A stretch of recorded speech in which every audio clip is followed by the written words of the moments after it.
আৰু এটা উপ নিৰ্বাচন হ'ব বুজি পাইছে যিজনক ইয়াৰ পৰা আমি জিকাইছিলোঁ সেইজনে লগত থাকি বুকুত কামুৰিছে হিমন্ত বিশ্ব শৰ্মা মুখ্যমন্ত্ৰীৰ লগত একেলগে মঞ্চত বক্তৃতা দিছে হাইকোৰ্টৰ পৰা অৰ্ডাৰ লৈ তেখেতৰ এমএলএশ্বিপ কেনচেল কৰি মই ৰাজহুৱাভাৱে আজি আপোনালোকক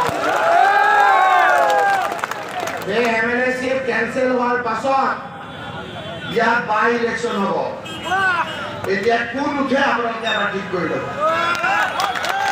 আজিৰ পৰা আপোনালোকৰ ইয়াত এজন বাই ইলেকশ্যনৰ প্ৰস্তুতিটো আপোনালোকে চলাওক আৰু যদি তেখেতৰ সাহস আছে আৰু এজন আছে নহয় কৰিমগঞ্জৰ আমাৰ কি নাম এই যে হিমন্ত বিশ্ব শৰ্মাৰ পিছে পিছে ঘূৰি ফুৰে দুটা ইলেকশ্যন বৰাক দিলে আকৌ বাই ইলেকশ্যন হ'ব মোৰ ৱাদা থাকিব আৰু যদি তেওঁলোকৰ সাহস আছে ইমান পপুলাৰ হাতৰ চিনত জিকাৰ পিছত বিজেপিৰ মঞ্চত আহি যে বক্তৃতা দিছা কংগ্ৰেছৰ পৰা ৰিজাইন নিদিয়া কিয় এমএলএ পৰা ৰিজাইন দিয়া ৰাইজৰ ওচৰলৈ আহা ৰাইজে তোমালোকক নাকচ কৰিব কাৰণ এই মানুহখিনিক তোমালোকে বিক্ৰী কৰিছা তোমালোকে ঠগাইছা তোমালোকে হিমন্ত বিশ্বৰ পাল্লাত পৰিছা হিমন্ত বিশ্ব শৰ্মাৰ লগত যোনে আছে হিমন্ত বিশ্ব শৰ্মাৰ লগত থকা সকলো মানুহ ডুবিছে তোমালোকক ডুবিবা জগা ৰাইজ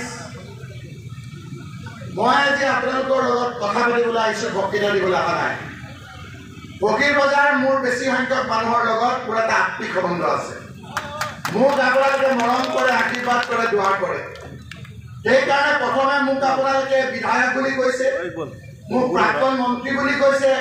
মোক আপোনালোকে deputy leader Congress legislative party বুলি কৈছে কিন্তু মই আৰু এটা চিনাকি এই আলিমসকলৰ সন্মুখত মৌলানা আব্দুৰ ৰহমান মাজাৰবিয়াৰ সন্মুখত ৰাখি তেওঁক খাতিৰদাৰী কৰিবলৈ বিচাৰিছোঁ মই মৰম নুৰুল হুছেইন চাহাবৰ ল'ৰা প্ৰাক্তন মন্ত্ৰী যিজন নুৰুল হুছেইন চাহাব শ্বেইখুল হাদিছ হজৰত মৌলানা বাছকান্দি আহমদ আলী চাহাবৰ লগত বাছকান্দি আহমদ আলী চাহাব জমিয়তৰ সভাপতি আছিল